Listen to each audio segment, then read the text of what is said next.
Salut tout le monde! On fait un petit retour sur le message d'hier. Fait qu'on a parlé de Barnabas. Mais t'avais-tu un autre point que tu voulais apporter sur ce passage-là? Oui, une chose qui me frappe dans cette histoire, Catherine, c'est que lorsque Barnabas arrive à Antioche et il voit qu'il a besoin de quelqu'un d'autre pour l'aider à enseigner sur tous ces nouveaux croyants et tout le réveil qui se fait dans la ville, il a besoin de support et de main-d'œuvre, si on veut. Et il va aller chercher Saul, Mhm. bien sûr, qui va devenir l'apôtre Paul, et après 8 ans ou 10 ans, Paul va commencer à faire du ministère dans un environnement d'importance, si on veut. Mhm.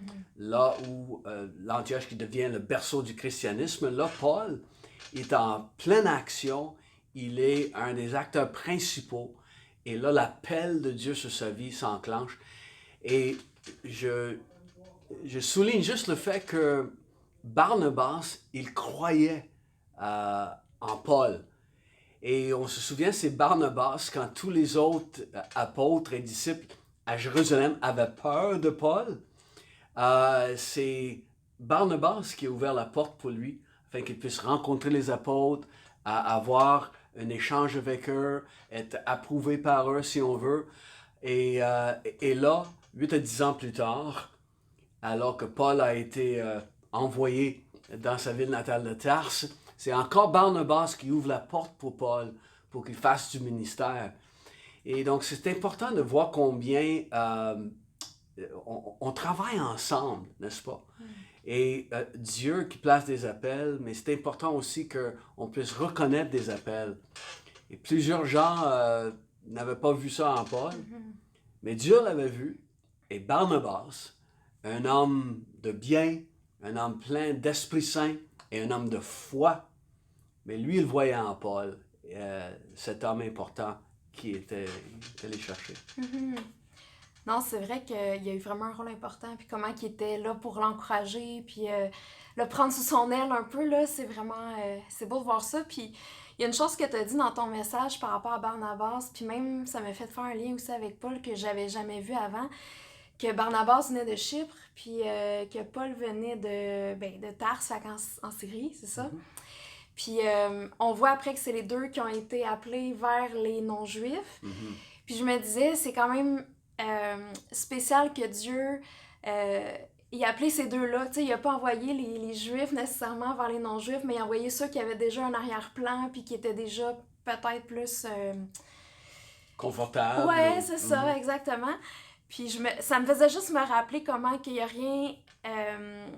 il n'y a aucun hasard avec Dieu, c'est dans notre arrière-plan, où est-ce qu'on est né, nos expériences de vie, il peut tout utiliser, ce qu'on a Mm-hmm. vécu, qui on est, puis c'est ça, il n'y a rien qui est laissé au hasard, puis tout ça, ça joue un rôle dans l'appel qu'il nous donne. Mm-hmm.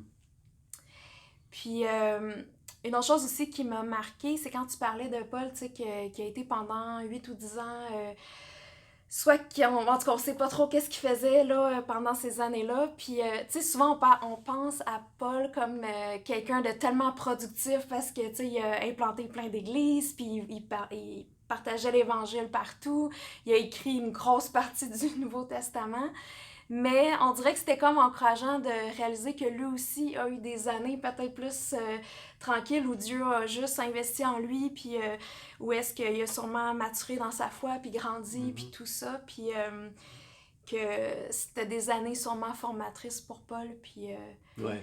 avant qu'il soit relâché là, Ouais. vraiment dans son appel. Fait que non, Ouais. c'était Ouais. Ouais. Ouais. super encourageant. Oui, c'est ça. Non, j'aime ça. Puis, alors que Barnabas, il vient de Chypre Mhm. et Paul, il vient de l'Asie mineure, Mhm. à Tarse. Quand même passé plusieurs années à Jérusalem Ouais, en c'est tant que ça. jeune homme, mais c'est ça, il est natif de cette région qui est aujourd'hui la Turquie. Donc, ouais, Dieu choisit les gens et c'est formidable de voir tout son plan là se mettre Mhm. en place. Donc, oui, le plan de Dieu se met en branle pour nous alors qu'ensemble on fait des choses. Hein. Ouais. Dieu nous tricote ensemble pour sa gloire et l'avancement de son royaume. Mhm. Donc, on va se voir la semaine prochaine. Et cette fois-ci, c'est Catherine qui apporte la parole dimanche. Et donc, on fera un retour sur ce que tu nous apportes. Donc, bonne semaine.